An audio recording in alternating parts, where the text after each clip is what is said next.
UPSC aspirant के student को जो जनरली सबसे बड़ा दिक्कत आती है वो ये कंटिन्यू कर पाना। कुछ टाइम बाद जब हम पढ़ लेते हैं ना तो हमें यही समझ नहीं आता कि अब क्या। आपकी एकेडमिक पढ़ाई सबसे ज़्यादा इंपॉर्टेंट रखती है और उसे कंटिन्यू कर पाना पॉसिबल नहीं है। अगर हम आज पढ़ रहे हैं तो आज 8 घंटा पढ़ लिए। यूपीएससी स्टूडेंट मोटिवेट बहुत जल्दी होते हैं, सोचेंगे कि 12 घंटा पढ़ेंगे, एक दिन 9 घंटे पढ़ लिए, दूसरे दिन 9 घंटा, तीसरे दिन 5 घंटा। अब इसी टेंशन में वो रहेंगे कि 5 घंटा ही पढ़ा, चौथा दिन भी यही सोच में खराब। मेरा नाम महविश अंजुम है and I aspire to become an IPS officer.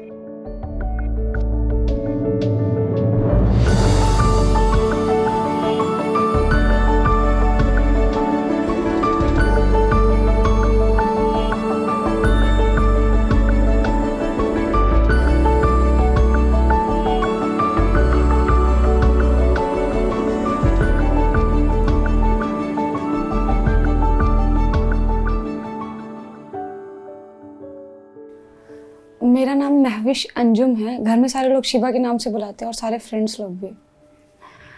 और वैसे मैं बेसिकली बिहार गया डिस्ट्रिक्ट से हूँ, वहीं से सारी एजुकेशन हुई। पापा मेरे गांव से थे, गया सिटी से नहीं थे, गांव से थे। देन आफ्टर वो उस टाइम पे गाड़ी चलाते थे तो गया में रहते थे।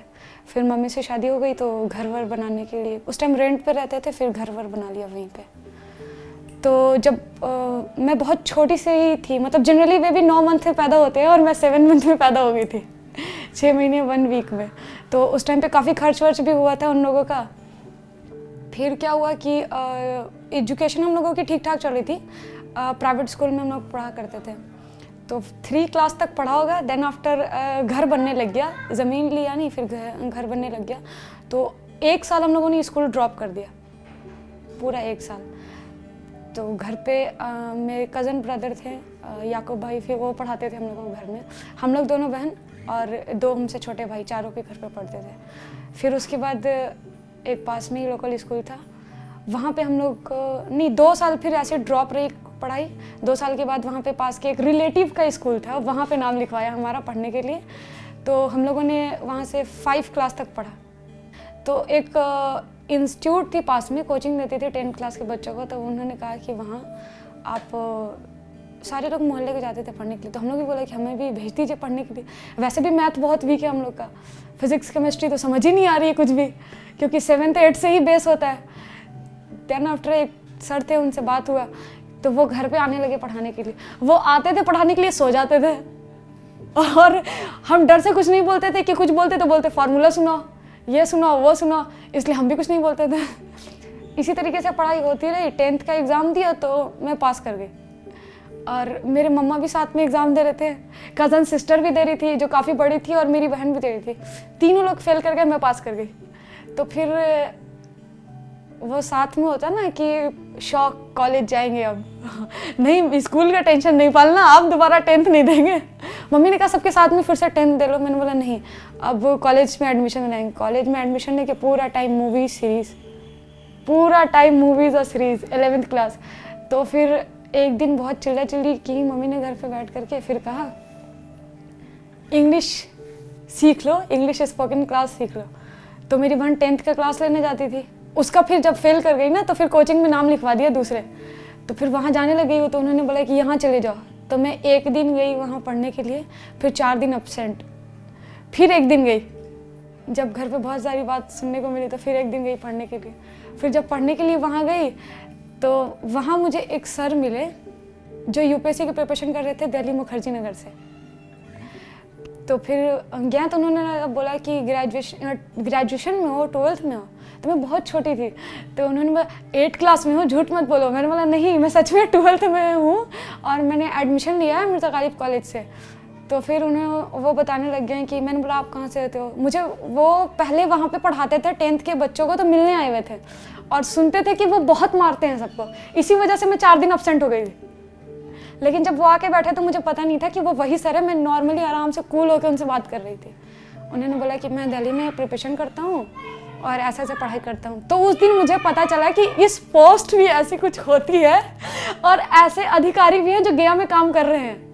नहीं तो उससे पहले ये भी नहीं पता था कि ये डिस्ट्रिक्ट को संभालने के लिए DM भी होते हैं और इसके ऊपर CM भी होते हैं और प्रेसिडेंट भी होते हैं, ऐसा कुछ पता नहीं था। देन आफ्टर फिर मैं जाने लगी पढ़ने के लिए। सबसे बड़ा प्रॉब्लम जो सामने आया कि घर पे बताएं तो क्या बताएं ये करना क्या है, क्योंकि एक होता है ना बैकग्राउंड भी काम करता है, पढ़ने वाले आप हो नहीं, ट्रस्ट आप पे है नहीं लोग को थोड़ा भी कि आप पढ़ सकते हो।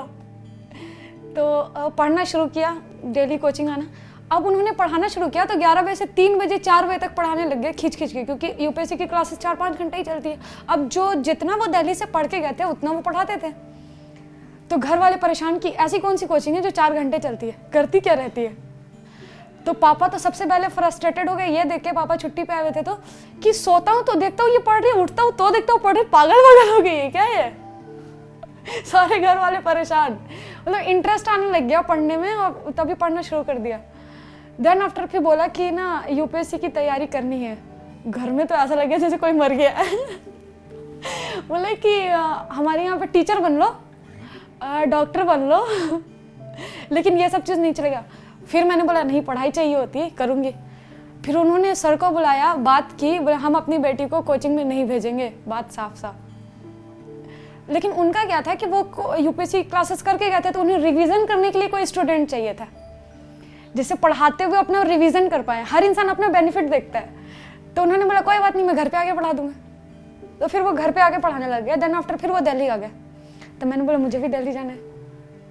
तो बोले नहीं नहीं, ये तो कभी हो ही नहीं सकता। उस टाइम मेरी बहन की शादी भी नहीं हुई थी दिल्ली में। वो ये तो सोचा ही मत, सोचना भी पाप है। हमारे घर की लड़की बाहर नहीं जाती पढ़ने के लिए। जब तुम्हें 10th में ट्यूशन घर में दिलाया तो तुम्हें आईएएस की तैयारी करने दिल्ली भेजेंगे, और इतने पैसे भी नहीं है हमारे पास। छोड़ दिया। फिर 1-2 महीने घर पे रहे। देन आफ्टर लाइफ ऐसी हो गई, 3 टाइम खाना बनाना है, खाना है, सोना है, टीवी देखना है, जैसे पहले थी वैसी। फिर एक दिन सर से बात हुई तो उन्होंने बोला कि गया में भी कुछ कुछ आईएएस की कोचिंग खुली है, जाके पता कर लो। पता किया तो एक पता चला कोचिंग, वहाँ गए। तो बोला कि अब यहाँ कोचिंग लेनी है। गया में भी एक कोचिंग खुल गई है। तो पहले तो ना ना ना ना 15 दिन पूरा ना हाँ पूरा बहस चला, खाना पीना छोड़ दिया। फिर मान गया, चलो ठीक है करवा देते हैं। तो मेरे जो कज़न ब्रदर थे जो हम लोगों की स्कूल ड्रॉप की थी तो वो पढ़ाते थे, तो वो ठीका वीका लेते हैं बालू वालू का। तो उन्होंने बोला मैं करवाऊंगा एडमिशन। तो मम्मी और वो दोनों को ही गए, बातचीत किया, फिर एडमिशन दिलाया मुझे। एडमिशन दिला दिया पढ़ने के लिए वहाँ पे। फिर डेली आना जाना बहुत दूर था। अब 2 ऑटो चेंज करके जाना पड़ता था, कम से कम 7 किलोमीटर घर से, और उसके लिए 15-20 मिनट पैदल भी चलना पड़ता था। फिर वहाँ जाना शुरू किया। 3 बजे से लेकर शाम 6 बजे तक, 7 बजे तक क्लास होती थी वहाँ पे। तो स्टार्टिंग में तो ठीक था, सब कुछ ठीक था, लेकिन रूल था कि मेरी मम्मी ने, मतलब है क्या कि रूल था कि खाना आपको बनाना है रात का, और आते आते 7-8 बज जाता था। उसी वजह से डेली बात सुनो, खाना बनाने में लेट, खाना बनाने में लेट, खाना बनाने में लेट। तो स्टार्टिंग में फीस दी एक बार, फिर दूसरी बार दी, फिर पैसे थे नहीं घर पे, दिए नहीं। लास्ट में मैंने वहाँ पे टेस्ट में टॉप करना शुरू कर दिया। तो एक बार फर्स्ट प्राइज़ 10,000 रुपये थे, तो मैं टेस्ट में टॉप किया। तो मैंने कहा सर पैसे नहीं चाहिए। तो उन्होंने बोला क्या चाहिए बोलो। मैंने बोला सर मैं फ़ीस दूंगी नहीं। उन्होंने बोला मांग कौन रहा है तुमसे फ़ीस, लेकिन 10,000 लेकर तो जाओ। मैंने बोला नहीं सर नहीं चाहिए, छोड़ दीजिए, फीस दूंगी नहीं, बस एडजस्ट कर दीजिए, फीस नहीं दूंगी। उन्होंने बोला ठीक है, बट आ जाना, कुछ कुछ काम वाम कर देना थोड़ा बहुत, यहाँ का ऑफिस का मेंटेनेंस, और स्टूडेंट्स वगैरह आते हैं ना तो उन्हें समझा दिया करना। मैंने बोला ठीक है। तो ये काम उन्होंने पहली बार मुझे काम दिया था कोचिंग और आईएएस के फील्ड में। फिर कई बार मम्मी से खाना वाने को लेकर के भी कि कितने पढ़ते रहते हो, टाइम नहीं है। घर पे काम करने वाली 2 हैं हमारे यहाँ पे, गांव से ही रहती हैं एक दीदी भी, लेकिन फिर भी होता है ना कि आप अपना काम खुद करो, तो टाइम नहीं मिल पाता। इस वजह से बहुत बार झगड़े भी हो गए। तो 10-10, 15-15 दिन में ना 7 किलोमीटर पैदल चली जाती थी और चली आती थी। जब उन्हें लगता था कि अब ये नहीं मानेगी, जाएगी, तो फिर पैसे दे देती थी जा। तो जैसे गुस्से में खुद नहीं आती थी, बहन से भिजवाती थी, जाके दे दे, नहीं तो पैदल चली जाएगी पागल। फिर तो फिर इस तरीके से आना जाना होता रहा, पढ़ाई चलती रही। ऑलमोस्ट 7-8 महीने वहाँ पे पढ़े। फिर झारखंड पीसीएस का एग्ज़ाम दिया, झारखंड पीसीएस का प्री हो गया 6th बीपीएससी में जो था। फिर उसका मेंस देने के लिए डेट आया तो वहाँ पे ऑप्शनल लिटरेचर है, आप सब्जेक्टिव नहीं ले सकते, और मेरा हिस्ट्री ऑप्शनल था। देन आफ्टर मेंस एग्ज़ाम देने के लिए अब हिंदी लिटरेचर के लिए कोचिंग खोजना शुरू किया तो कोई गया में मिला ही नहीं। तो हम लोग गए, पता किया, कहीं नहीं मिला। फिर लास्ट में बोला कि ठीक है खुद से पढ़ के दे देंगे, सिलेबस देख देख के। सिलेबस देख करके खुद से पढ़ना स्टार्ट किया। फर्स्ट डेट आया मेंस का कैंसिल, सेकंड डेट आया कैंसिल, थर्ड डेट आया कैंसिल। आरक्षण की वजह से कोई प्रॉब्लम हुई थी तो कैंसिल होता चला गया। तो फिर लास्ट में वो मेंस से दिया ही नहीं। मतलब जब फाइनल डेट आया ना कि देना है तो मैंने बोला इस बार भी कैंसिल होगा, लेकिन उस बार हो गया एग्ज़ाम। तो फिर पछता गए कि इस बार गया नहीं, हर बार जा करके नहीं होता था। हर बार बोलते थे ना कि जब जो 3-4 हज़ार खर्च हो जाते हैं और मेंस कैंसिल हो जाता है। इस बार भी जाएंगे वही होगा, 3 बार ऐसा हो चुका, लेकिन इस बार फाइनल हो गया। तो फिर वो मेंस एग्ज़ाम छूट गया। देन आफ्टर फिर बिहार PCS दिया। उस कोचिंग को मैंने छोड़ दिया, और जो सर स्टार्टिंग में मुझे पढ़ाते थे आ करके घर पे, और उन्होंने जो IAS बनने के लिए बताया था मुझे, उन्होंने ही गया में फिर एक कोचिंग खोल ली। तो वो मुझे जानते थे, तो उन्होंने सबसे पहले कहा कि मेरे यहाँ पे काम कर लो तुम। तो उन्होंने बोला कि वो मुझे पहले से जानते थे, तो उन्होंने कहा कि आप ना यहाँ काम कर लो काउंसलिंग का, क्योंकि वो वहाँ देख रहे थे पास की कोचिंग में भी कुछ कुछ काम करती है, तो एक्सपीरियंस हो गया थोड़ा बहुत। तो मैंने बोला ठीक है। तो देन आफ्टर उन्होंने 1-2 महीने पढ़ाए, 3 महीने तो वो सभी चीज़ें पढ़ाते थे, SSC, CGL, दरोगा और UPSC, BPSC। और फिर उनका BPSC नहीं UPSC मेंस था, तो वो आ गए दिल्ली 2 महीने कोचिंग मेरे ऊपर छोड़ के। तो जहाँ पे वहाँ पे 15-20 बच्चे पढ़ रहे थे, जब वो वापस आए मेंस एग्ज़ाम दे करके तो वहाँ पे 55 बच्चे हो गए थे। तो बड़े खुश हो गए। सुबह उठ करके मैं पेपर पढ़ रही थी, पापा ने बुलवाया, क्योंकि मम्मी मुझसे ज़्यादा नहीं बोलती हैं, पापा ही बोलती हैं, क्योंकि पता है कि उनकी ही बात सुनेगी। तो पापा ने बुलवाया, मैं नीचे गई, क्या हुआ? तो कल तुम कहाँ घूम रहे थे? कहाँ घूम रहे थे? काशीनाथ मोड़, फिर कोचिंग गए थे? नहीं, कल तुम किसी जगह का नाम बताया था, नगबतिया मोड़ पे तुम क्या कर रहे थे? मैंने बोला ये कहाँ पे है? उन्होंने बोला ये तुम्हें नहीं पता कहाँ पे? बोला नहीं। तो तुम वहाँ कल घूम रहे थे किसी के साथ, तुम्हें देखा है भाई ने। मैंने बोला नहीं, ये बिल्कुल झूठ है, मैं तो गई नहीं, ये जगह के बारे में भी पता नहीं, और फिर मैं जाऊँगी कैसे? मैंने बोला ये आदमी झूठ बोल रहा है, ये झूठा है। तो पापा ने बोला तुम उसको पहचान नहीं हुई, कौन है, निकल जाओ मेरे घर से। मैंने बोला मैं जा रही हूँ, मैं चली जाऊँगी, मैं सच कह रही हूँ, मैं जाओ निकलो। मैंने बोला ठीक है मैं जा रही हूँ। तो फिर मैं आ गई, मुझे लगा पापा बोलेंगे रुक जाओ, नहीं बोला, वो भी गुस्से में, मैं भी गुस्से में। नन्ना ने बोला गुस्से में सब काम नहीं करना चाहिए। मैंने बोला मैं चली जाऊँगी। मैंने सामान पैक किया, कपड़े, मैं बोला मैं जा रही हूँ, मैं चली गई बाहर आई तो ये सर थे। तो मैंने बोला कि ये तो काम पे रहने की जगह कहीं थी नहीं। तो जिस कोचिंग में पहले मैं काम करती थी, वहाँ के कुछ लड़के बहुत गांव से आके गया में रह करके रूम लेके रहते थे, पढ़ाई करते थे। तो 2 लड़की रहती थी रूम लेकर के, मैं उसके रूम पे गई, बोलने गई कि घूमने आई हूँ। क्या बोलो, घर वालों ने निकाल दिया है, भाग के आई हूँ, इसलिए वहाँ आ गई। और उस दिन के बाद से आज तक परमानेंट रहना नहीं हुआ घर से। फिर मेरी नानी मेरे साथ आई थी, वो बहुत अच्छी है, उन्हें मतलब नहीं होता दुनियादारी से। वो रूम तक आई छोड़ने के लिए, फिर बातचीत हुई, वापस चली गई। उन्होंने मुझे 500 रुपये दिए थे, मेरे पास सिर्फ 50 रुपये थे, क्योंकि घर वालों ने पैसे दिए नहीं थे। तो फिर वीज़ा IAS में मैंने वहाँ पे काम करना शुरू कर दिया था, क्योंकि पता था कि अब पैसे चाहिए होंगे बाहर रहने के लिए, क्योंकि खाना पीना फ्री में नहीं होगा। तो खाना वाना उस टाइम पे थोड़ा बहुत ही बना पाती थी, पूरा अच्छे से बना नहीं पाती थी। तो मेरा ड्यूटी था बर्तन धोने वाला और उन दोनों का खाना बनाने वाला। तो दिन भर ऑफिस काम इसी सब में रह गई। फिर बिहार PCS का एग्ज़ाम दिया, प्री नहीं हुआ, तो घर वाले को और मौका अब तो दे रहे थे उस टाइम पे, तो रिजल्ट भी हो रहा था, अब तो वो भी नहीं हुआ। तो मैं पहली बार दिल्ली आई, बहन की शादी हो गई तो उसकी ससुराल यहाँ। तो फिर वहाँ से मैंने यहाँ पे एक पॉलिटिकल साइंस ऑप्शनल के टीचर हैं, वहाँ से अप डाउन करके उनके यहाँ क्लास में पढ़ना शुरू किया थोड़ा बहुत। फिर वापस चली गई, क्योंकि 15-20 दिन हो गए, बहुत डिस्टर्बेंस था यहाँ पे, और महिपालपुर से मुखर्जी नगर बहुत दूर है, तो इसलिए यहाँ पे छोड़ के फिर वापस चली गई। देन आफ्टर जब वहाँ गई तो पूरा टाइम था, क्या करती, तो स्कूल में पढ़ाना शुरू किया। हाँ, गया मैं स्कूल में पढ़ाना शुरू कर दिया। वहाँ पे सबसे पहले मैंने जब पढ़ाना शुरू किया तो स्टूडेंट लोगों को 7, 8, 9, 10 वाले को वही हिस्ट्री, पॉलिटी, ज्योग्राफी, इकोनॉमिक्स के सारे पेपर्स पढ़ाने शुरू किए। तो वहाँ से सैलरी आनी शुरू हो गई। देन आफ्टर अब रूटीन ये था कि जब मैं इतना सीरियसली पढ़ रही थी तो अब सीरियसनेस कम हो गई यूपीएससी को लेकर के, और बस पढ़ाई चल रही है, सुबह उठ के जाना है, पढ़ाना है। और उस टाइम नया नया क्रेज़ आया था पबजी का, वो खेलना है रात में बैठ के दूर दूर से दोस्त लोग के साथ ज्वाइन होकर के पबजी खेलना। तो पढ़ाई कम हो गई थी, ऑलमोस्ट सिर्फ थोड़ा बहुत करंट। तो फिर एग्ज़ाम दिया मैंने बिहार दरोगा का, और वो हुआ नहीं। तो ऐसा लग गया धक से, ये क्या है, इस लायक भी नहीं बचे हम। फिर बंद कर दिया, फ़ोन अनइंस्टॉल करके छोड़ दिया पबजी वगैरह खेलना। देन आफ्टर बोला कि पढ़ाई करेंगे फिर से, लेकिन स्कूल में पढ़ा रहे थे, पढ़ाई कर रहे थे, तो बहुत सीरियसनेस वाली पढ़ाई नहीं हो रही थी मेरी। और विज़न आईएएस छोड़ भी दिया था, और विज़न आईएएस के चक्कर में वो कोचिंग भी छोड़ दी थी जहाँ पहले सर ने कहा था। दोनों तो कम्पिटिटिव थे, मतलब गया कि दोनों इंस्टीट्यूट में मैं जा नहीं सकती थी जो रेगुलरिटी मेंटेन रहे। बुलाते तो थे लेकिन गई नहीं, क्योंकि अपनी सेल्फ रिस्पेक्ट भी होती है। पास से एक रिश्ता आ गया। अब जब वो आ गया तो पापा ने बोला, मैंने वहाँ ज़बान दे दी, लड़का बहुत अच्छा है, तुम्हें वहाँ उससे मिलना ही पड़ेगा। उनकी फैमिली आ रही है देखने के लिए।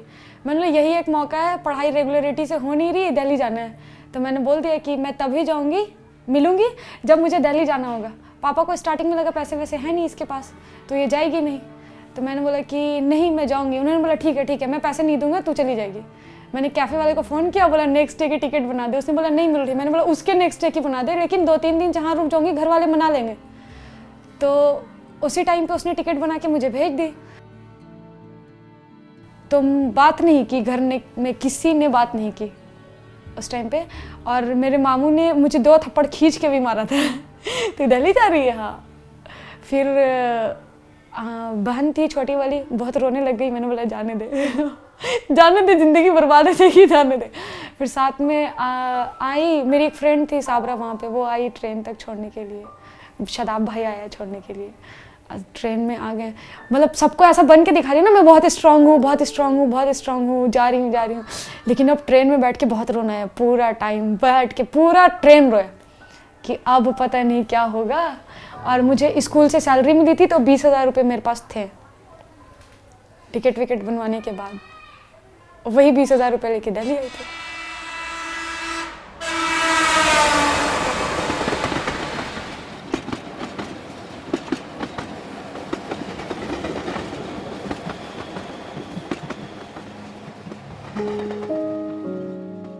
तो दिल्ली आ गई ट्रेन से वहाँ से।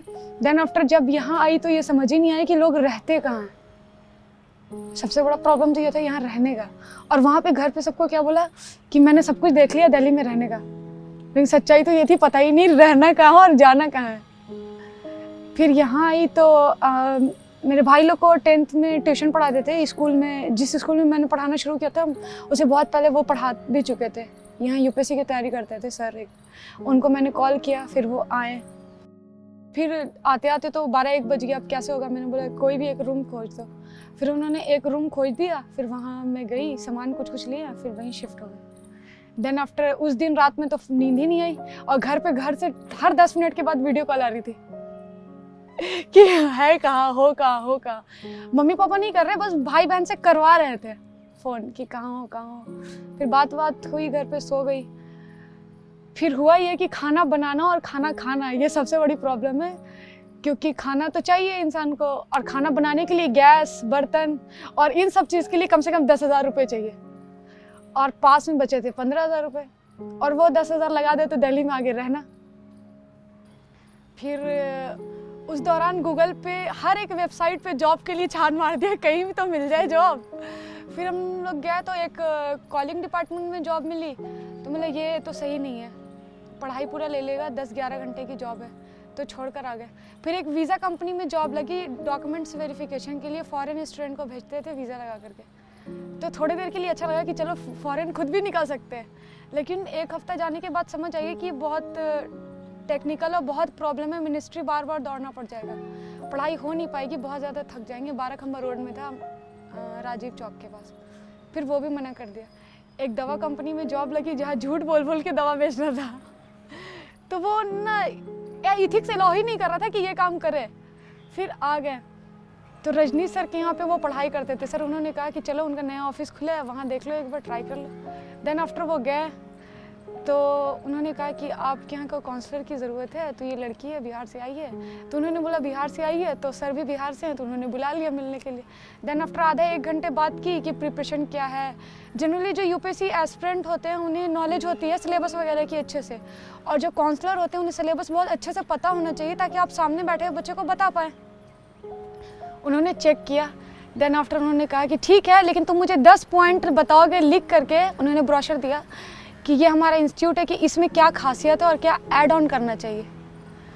तो फिर मैं बाहर निकली, वो भी साथ में। मैंने बोला एक होप तो है ना, नहीं बोला है, लेकिन ये समझ नहीं आ रहा कि दिल्ली की कोचिंग में काम करने का एक्सपीरियंस नहीं है और क्या होनी चाहिए। कंपटीशन तो बहुत बड़े बड़े इंस्टीट्यूट से। देन आफ्टर मुखर्जी नगर के हर एक इंस्टीट्यूट में हम लोग इंक्वायरी करने गए कि एडमिशन लेना है। आधा घंटा छोटी छोटी क्वेश्चंस पूछते गए और अपने सवाल बनाते चले गए। देन आफ्टर घर पे आके 2 दिन पूरे क्वेश्चंस रेडी किए, फिर उन्होंने जाकर दिखाया। तो उन्होंने बोला कि तुमने बहुत अच्छे सवाल रेडी किए, ये सारे इम्प्रूवमेंट की ज़रूरत है, तुम जॉब ज्वाइन कर लो। तो सबसे पहले मैंने एडवांस उठाया और बर्तन वगैरह खरीदे खाना बनाने के लिए। फिर सुबह शाम जॉब, रात में पढ़ाई। फिर कहीं भी आप काम करते हो तो वो ज़्यादा काम को प्रेफर करते हैं, आपकी पढ़ाई को नहीं, आपके पर्सनल लाइफ से उन्हें कोई मतलब नहीं होता है। दूर दूर तक बहुत प्रोफेशनल लोग होते हैं, और मुखर्जी नगर में खास के। तो शाम वाला बैच जाना शुरू किया 7 बजे से। 7 से 9 चलता था, ठंड का टाइम था, दिसंबर जनवरी। पढ़ना शुरू किया, थोड़ी सी पढ़ाई अच्छी शुरू हुई। अब लगने लग गया कि इस बार एग्ज़ाम देंगे तो हो जाएगा, क्योंकि जीएस पेपर ऑलमोस्ट रेडी थे, और जिस इंस्टीट्यूट में जॉब लगा था वो हिस्ट्री ऑप्शनल की भी थी, तो अपना फ़ायदा भी हो रहा था। ऑनलाइन एक्सेस भी दिलवा दिया था सर ने, तो जो छूट जाता था वो घर पे बैठ के भी पढ़ना हो रहा था। लेकिन लग गया लॉकडाउन, कोविड आ गया और लॉकडाउन लग गया। तो लॉकडाउन में कोई कहीं जा नहीं सकता था, अब यहीं। लेकिन पैसे इतने थे कि यहाँ पे रह लेते 3-4 महीने, और लग नहीं रहा था स्टार्टिंग में कि 15 दिन से ज़्यादा लॉकडाउन रहेगा। तो हम लोग ने ठीक है ठीक है ठीक है सारी चीज़ें। फिर पैसे तो अब क्या था कि पैसे कुछ कुछ जमा हो गए थे पास में, 20-25 हज़ार रुपये हो गए थे थोड़े थोड़े खर्च से बच बच करके। तो लॉकडाउन लगा तो लगा 10-15 दिन होगा, और मैं बहुत ज़्यादा खुश लॉकडाउन लगने से, मतलब 4 गुना, कि पढ़ाई तो बहुत अच्छी होगी, 15 दिन में पूरा कवर कर ले जाएंगे, 20 दिन में। घर वालों ने कहा कि आ जाओ, भाई बहन से बात होती थी, उन्होंने कहा आ जाओ। मैंने बोला नहीं, पढ़ाई करेंगे, बिल्कुल नहीं आएंगे, 15 दिन की छुट्टी है। देन आफ्टर जब 15 दिन की छुट्टी हुई, 10 दिन हुआ, तो जब आप पूरे दिन, आपका बहुत हैक्टिक शेड्यूल रहता है ना, कि डेली 10-20-25 आदमी से वहाँ पे मिल रहे हो, बातचीत कर रहे हो, 100 आदमी आपसे मिलकर जा रहे हैं, विजिट कर रहे हैं, और आप एकदम अकेले रह जाओ कमरे में, तो शांति बर्दाश्त नहीं होती।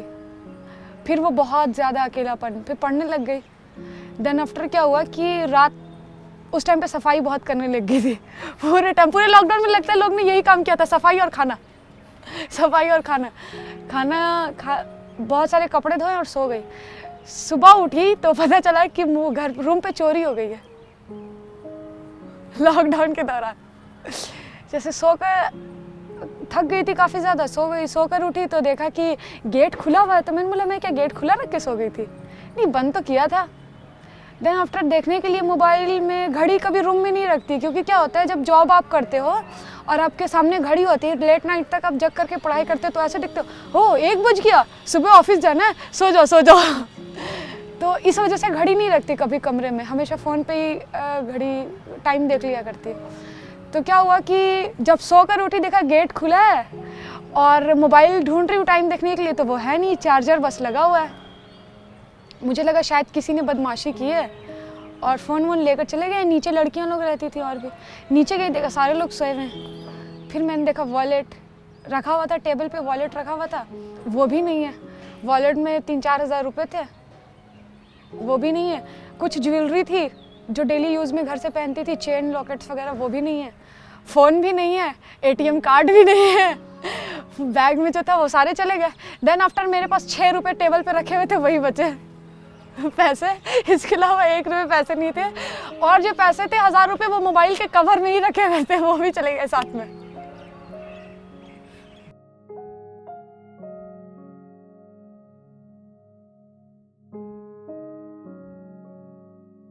क्या हुआ कि जब मैं सुबह उठी तो कुछ सामान था नहीं, ये भी नहीं था कि मैं किसी को इन्फॉर्म भी कर पाऊँ कि मेरे पास चोरी हो गई है, फ़ोन नहीं है या कुछ भी नहीं है। तो सुबह उठ करके नीचे गई, नीचे आंटी के फ़ोन से सबसे पहले पुलिस को फ़ोन किया कि चोरी हो गई है। तो कोविड के डर से उस टाइम ना कोई आ भी नहीं रहा था, तो उन्होंने कहा कि कैसे, एक बार मैंने कंप्लेन की तो कुछ नहीं हुआ, फिर दोबारा फिर कंप्लेन की तो फिर वो एक आए तो उन्होंने कहा कैसे चोरी हो गई, कहाँ हो गई।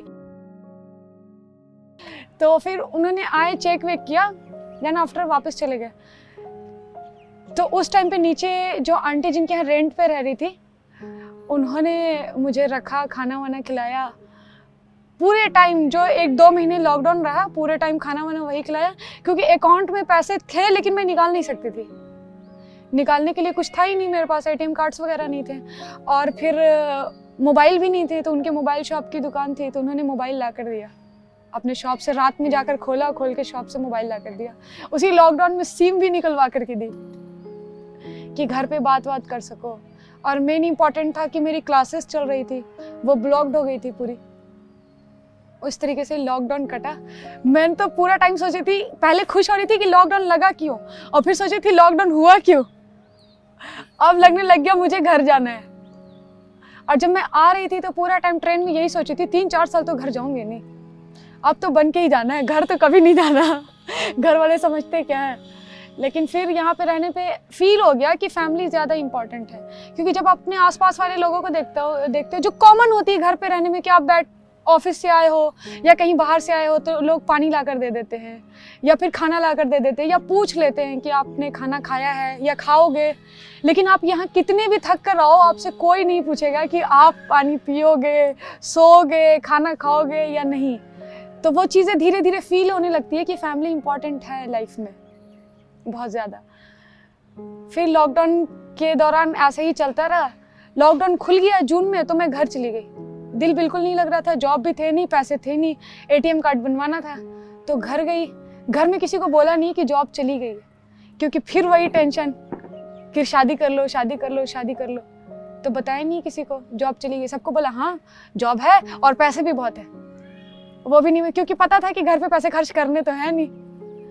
देन आफ्टर ATM कार्ड्स वगैरह बनवाई, फिर सर का कॉल आया कि आ जाओ ऑफिस में, कुछ ऑनलाइन क्लासेस चलेगी ना तो कॉलिंग करना होगा कुछ तुम्हें। मैंने बोला ठीक है आ जाऊंगी।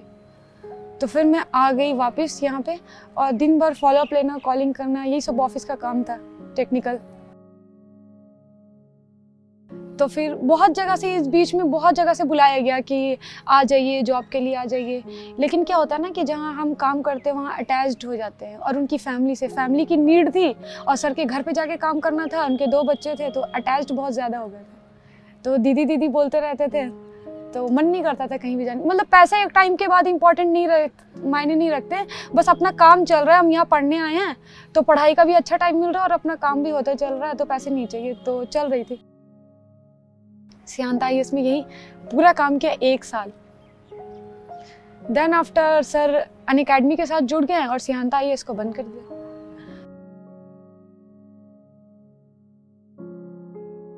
रजनीश सर क्या होता है कि पढ़ाते तो हैं, पढ़ाने के साथ साथ UPSC आपके रिटन पे डिपेंड करता है, और वो लिखना पूरा क्लास में सिखा देते हैं कि आपको लिखना किस तरह से। तो वो इम्पॉर्टेंट था, वो की पॉइंट वहाँ से अलग अलग डायमेंशन पे कैसे देखना है क्वेश्चंस को, किस तरह के आप, हम कहते हैं कि क्वेश्चन को देखा डायरेक्ट जो समझ लेते हैं उसी को लिख लेते हैं, लेकिन वो कहते हैं कि कंपेयर करके लिखो, जो हेल्प करता है। तो ये सारी चीज़ें ऑप्शनल मेरा लगभग ऑलमोस्ट कंप्लीट हो गया था। मुझे GS की नीड थी, और ये GS की क्लासेस थी जहाँ से मुझे ऑनलाइन सब्सक्रिप्शन फ्री मिलने वाला था, जिसकी फीस 1.5 लाख रुपये मैं वैसे भी अफोर्ड नहीं कर सकती थी।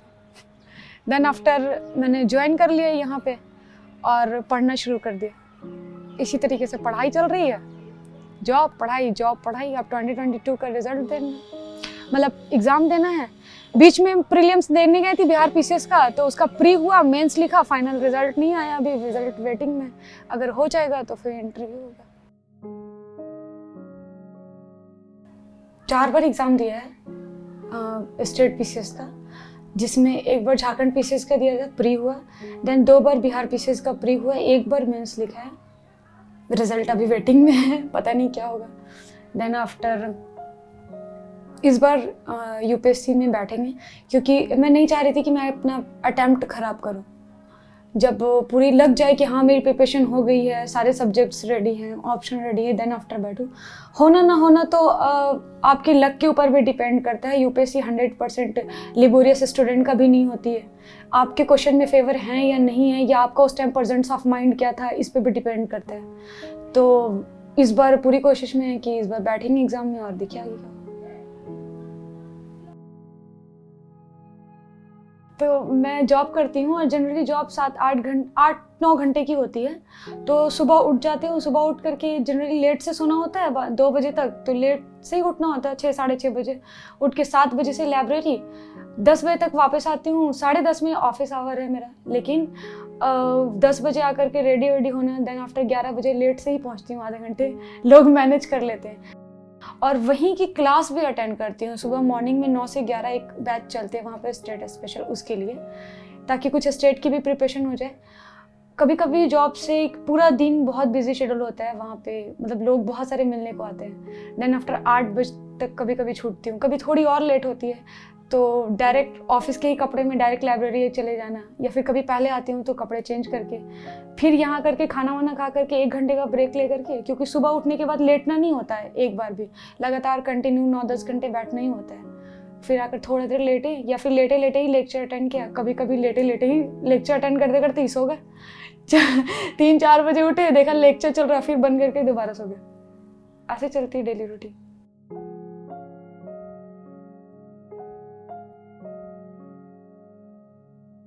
नहीं, अगर नहीं हुआ आईपीएस तो कोई बड़ी बात नहीं, बहुत सारे लोगों का नहीं होता है। बस एक ही चीज़ है कि यहाँ तक दिल्ली में आकर के एक चीज़ सीखने को मिल गया है कि स्टूडेंट्स बहुत ज़्यादा मिस्टेक्स करते हैं। तो इसके लिए एक बहुत बड़ी इंस्टीट्यूट खोलना है, और जितने लोग सिलेक्टेड हैं हो जाएंगे ग्रुप में, सबको कहना है ये इंस्टीट्यूट को चलाना है और लोगों को फ्री एजुकेशन देना है, ताकि उन सब का आईएएस हो जाए। के लिए आईएएस या आईपीएस जो भी बनना चाहते हैं, बस ये। पापा गाड़ी वाड़ी के चक्कर में अक्सर दिल्ली आते थे, लेकिन कभी मुझसे मिलने नहीं आए, कभी नहीं आए। और कभी किसी फैमिली वाले ने ये भी नहीं देखा कि मैं कहाँ रह रही हूँ। मैं यहाँ जब आई थी तो कहीं और रह रही थी, फिर यहाँ रूम शिफ्ट किया तो यहाँ भी किसी को नहीं पता है कि कहाँ है, ऑफिस कहाँ पे इसका ये भी नहीं पता, पता नहीं सेफ है कि नहीं है, कब आती है कब जाती है, किसी को कुछ नहीं पता। तो पहली बार पापा आए 2 साल के बाद, इसी बार अभी कुछ दिन पहले। तो यहाँ आए तो ऑफिस में आए, मिले, देखा सबको, टीचर्स लोग से मिले, देखा कि नहीं कोई गलत काम नहीं कर रही है, बहुत रिस्पेक्ट है यहाँ, थोड़े इमोशनल भी हो गए। फिर घर पे आए, यहाँ मैं जो रह रही थी आंटी लोग से बात की, अंकल से बात की, सबको शुक्रिया भी कहा कि हाँ लॉकडाउन में आप लोगों ने देखा, सपोर्ट किया, ख्याल रखा। फिर मुझे भी कह रहे थे कि ठीक है, अच्छा कर रहे हो, कुछ कर जाओ। बहुत ज़्यादा इमोशनल हो गए, जाने टाइम तो रोने भी लग गए थे।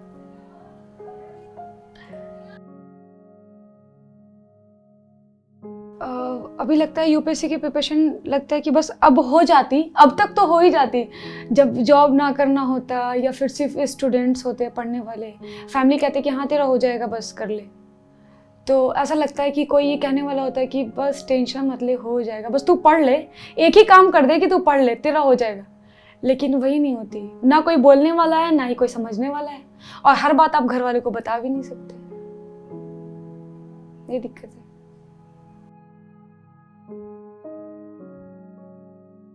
सबसे बड़ी प्रॉब्लम्स पता है कब हुई थी? जब ऑफिस में मैं काम कर रही थी, एक दिन बैठ करके और फ़ोन आया कि ना मम्मी को बहुत तबीयत ख़राब हुई है, हॉस्पिटल लेकर जाना पड़ गया। और मैं सामने बैठी हुई थी, एक स्टूडेंट का एडमिशन ले रही थी, और मैं नॉर्मल एकदम रिएक्ट कर रही हूँ कि जैसे कुछ हुआ ही नहीं हो, क्योंकि वो पहली बार हमारे पास आया तो उसके सामने आप रो नहीं सकते और ना ही हंस सकते, और वो पहले से बात करके गया, पेरेंट्स के साथ आया हुआ है एडमिशन लेने के लिए। तो मैं एकदम नॉर्मल बिहेव करी, कुछ हुआ नहीं। देन आफ्टर जैसे ही वो उठ के गया, मैं मैनेजर के पास जाने वाली थी कि सर मैंने टिकट कर रही हूँ घर की, रात में घर निकलना है। लेकिन क्या हुआ कि दूसरे स्टूडेंट आकर बैठ गए मेरे सामने पूछने के लिए कुछ पढ़ाई से रिलेटेड। अब मैं उन्हें बता रही हूँ कुछ और मुंह से निकल कुछ और रहा है, और फिर वो बोल रहे क्या हुआ। मैं फिर ऐसे बैठ गई, मैंने बोला पता है नहीं, पानी पीती हूँ फिर बताती हूँ। फिर मैंने थोड़ी देर बताया उन्हें, लेकिन बता ही नहीं पा रही हूँ, कुछ और चल रहा है। फिर मैंने बोला मुझसे नहीं होगा, मैंने पास वाली को बोला प्लीज़ टेक ओवर करो यहाँ से, मैं जा रही हूँ। फिर मैंने बताया मैं जा रही हूँ सर, ऑफिस से ही फिर निकल गई घर के लिए। तो कभी कभी होता है ना, आप चाहे कितने भी दुख में हो, कितने भी प्रॉब्लम हो, सामने वाले के सामने आपको हमेशा स्माइलिंग फेस रखनी है, तो वो अब आदत में हो गई है।